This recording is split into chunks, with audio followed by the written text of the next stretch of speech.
हमारे प्रदेश के माननीय मुख्यमंत्री महोदय का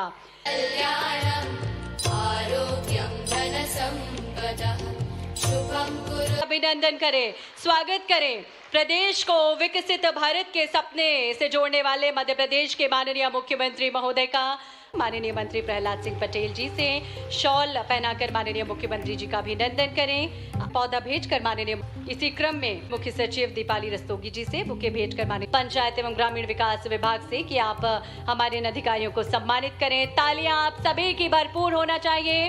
अंजू पवन भदौरिया, जिला पंचायत अध्यक्ष और कार्यपालन यंत्री ग्रामीण यांत्रिकी सेवा श्री शरद कुमार तंतुवाए वाले जिलों की श्रेणी में तृतीय स्थान और खेत तालाबों मुख्य कार्यपालन अधिकारी जिला पंचायत श्री अभिषेक सादर आमंत्रित हैं। साथ ही जिला पंचायत अध्यक्ष भी मंच पर सादर आमंत्रित हैं। की सेवा श्री अमर सायराम, मुख्य कार्यपालन अधिकारी जनपद पंचायत नंदन, बहुत बहुत बधाइयां, शुभकामनाएं, तालियां। खरगोन जिले के भी हमारे अधिकारी मंच पर सादर आमंत्रित हैं। वर्ष 2024 के राष्ट्रीय जल पुरस्कार के तहत श्रेष्ठ जिलों की श्रेणी में वेस्ट जोन में खरगोन जिले ने भी प्रथम स्थान हासिल किया है। एक बार जोरदार तालियां हम सभी की ओर से। लगातार बढ़ती रहे देवियों सज्जनों। वाटरशेड विकास 2.0 के अंतर्गत प्रदेश के 36 जिलों में 91 परियोजनाओं का क्रियान्वयन किया जा रहा है। धीरे धीरे रे मना, धीरे सब कुछ होए, माली सींचे सो घड़ा, ऋतु आए फल होए। अभी तो हमारी धीरे से परमात्मा की कृपा से अपन सब बैठ करके संवाद करके कुशवाऊ ठाकरे, आपको अंदाजा है जिस सभागार में हम बात कर रहे हैं ये 1956 से लगा करके नई विधानसभा बनने तक ये विधानसभा ही थी। हम तो मौका दे रहे हैं आने वाले समय में आप नई विधानसभा तक पहुंचो, ये उसकी शुरुआत, उसकी परंपरा। आज हमारे पास स्थानीय शासन के नाते से 74वें संविधान संशोधन के बाद जिला पंचायत, जनपद पंचायत, पंचायतों को अधिकार संपन्न बनाते हुए मध्य प्रदेश सरकार के माध्यम से माननीय मंत्री, जिन्होंने माननीय प्रधानमंत्री जी का ये हमारा स्वप्न है आत्मनिर्भर भारत और आत्मनिर्भर पंचायत, इसी को क्रमशः चरणबद्ध रूप से आत्मनिर्भर पंचायत और समृद्ध मध्य प्रदेश के इस घोष वाक्य के आधार पर 3 दिवसीय जो कार्यशाला का आयोजन किया है, मैं माननीय मंत्री जी का अभिनंदन करना चाहूँगा, श्रीमान प्रहलाद सिंह पटेल जी का। माननीय मंत्री राधा सिंह जी, आपका भी स्वागत, अभिनंदन, आपका भी वंदन। हमारे यहाँ शासन की परंपरा, शासन गांवों से जुड़ करके भारत की सच्चे अर्थों में, ग्रामीण क्षेत्र से भारत की अगर आत्मा, महात्मा गांधी जी के शब्दों में सच्चे अर्थों में भारत की आत्मा कहीं विराजमान है तो वो ग्रामीण अंचल में है, गांवों के माध्यम से। वास्तव में हमारा सौभाग्य है। ऐसे में खास करके यशस्वी प्रधानमंत्री का जोरदार अभिनंदन श्रीमान नरेंद्र मोदी जी का भी करें, जिनके शासन करने की पद्धति, सुशासन के दृष्टिकोण और राज्य की रचना से सुदीर्घ लक्ष्य हासिल करने के लिए 2047 का अमृत काल कैसा होगा जब हमारी आज़ादी का शताब्दी वर्ष मनाया जाएगा। ऐसे में उस शताब्दी के 47 तक के कल्पना के लिए हमारे लिए चरणबद्ध रूप से वर्तमान के दायरे के अंदर जिला पंचायत, पंचायतें, जनपद पंचायतें किस तरह से आगे बढ़े।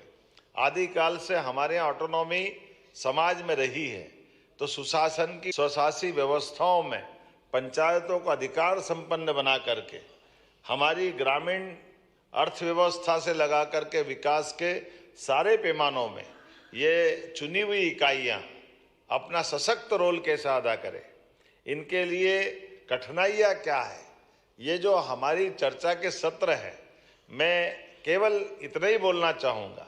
आज हम जब बात कर रहे हैं तो आपकी मेरी किसी की व्यक्तिगत नहीं है, ये तो व्यवस्थाओं का हिस्सा है। तो ये दायित्वों के आधार पर विभाग के अंदर के काम करने की रचना में हमारे जलगंगा संरक्षण अभियान के पुरस्कार जिन जिन को मिले, जोरदार बधाई आप सबको, जिनके माध्यम से जलगंगा संरक्षण अभियान हमने गत वर्ष प्रारंभ किया और जलगंगा संरक्षण अभियान के आधार पर आपने पेवल पोर्टल में दर्ज किया और दर्ज करने के आधार पर खंडवा सहित जिन जिन ने भूमिका अदा की, तो वाकई आपको बधाई। हमारे तालाब, पोखर, उद्गम, बावड़ी, कुएं, ये सारे जल रचनाओं की रचनाएं तो हमारे यहाँ प्रारंभ से थी, लेकिन इसको कर्मकांड की तरह न लेते हुए 3 महीने तक सतत अभियान चलाना और सुदूर अच्छी प्लानिंग करना, उसमें आप सबने प्रयास किया। हमारे राज्य के लिए ये सौभाग्य की बात है कि इसका पहला पुरस्कार और कई पुरस्कार राज्य को मिले। मुझे तो इस बात का आनंद है कि जब हमने अपनी तरफ से सरकार के माध्यम से सरपंचों को 25 लाख तक का खर्च करने का अधिकार दिया है, तो ये भी तो अच्छी बात हुई कि नहीं हुई। हमारे अपने लिए जोरदार ताली वाली बजा करके पंचायतों के सरपंचों को 25 लाख का ये जो अधिकार देने का मतलब ये शुरुआत है, और भी बहुत सारी बातें होगी। आज तो मैं केवल अपने बीच में से आज शुरुआत करने के लिए आया हूँ, लेकिन उम्मीद कर रहा हूँ जब अगली बार और आऊँगा तो और बाकी बच्चे कामों पे भी हम कायम करेंगे। लेकिन मनरेगा, आजीविका मिशन, सामाजिक ऑडिट, डिजिटल मॉनिटरिंग, स्वनिधि समृद्धि योजना, वाटर सेट क्रियान्वयन, स्वच्छ पेयजल, स्वच्छ ग्राम, बहुत सारी चीज़ों का यहाँ प्रशिक्षण भी हो रहा होगा। इन पे विस्तार से बात भी होगी। मैं उम्मीद करूँगा हमारे माध्यम से, चूँकि जब ये हमने उद्योग रोजगार वर्ष घोषित किया है, तो कुटीर ग्रामोद्योग के माध्यम से भी ग्राम पंचायतें अपने बड़े पैमाने पे रोजगार के मौके ढूंढे। नदी जोड़ो अभियान के माध्यम से जब हमने हर खेत तक पानी पहुंचाने की बात कही, और ये प्रयोग भी अपने देश में पहला ही है जब हम अपने पंचायतों के लिए पीने के पानी के प्रबंधन में भी ये भी अधिकार दे रहे हैं, ताकि वो मेंटेनेंस का काम और ये जो दोनों प्रबंधन है, मुझे लगता है इसका प्रशिक्षण भी कार्यशाला के माध्यम से होगा। तो जब हमने हर घर जल की बात कही है, तो गांव के अंदर भी हर घर तक पानी पहुंचाने का ये संकल्प यद्यपि बड़ा है, लेकिन आप, मुझे पूरा भरोसा है इसमें भी सार्थक भूमिका अदा करेंगे। आज के इस खास करके शुरुआती सत्र में आपके सभी प्रकार के सत्रों की अच्छे से पूर्ति करते हुए मैं एक बार फिर इस अच्छे अभियान के लिए बधाई देना चाहता हूं। बहुत बहुत धन्यवाद।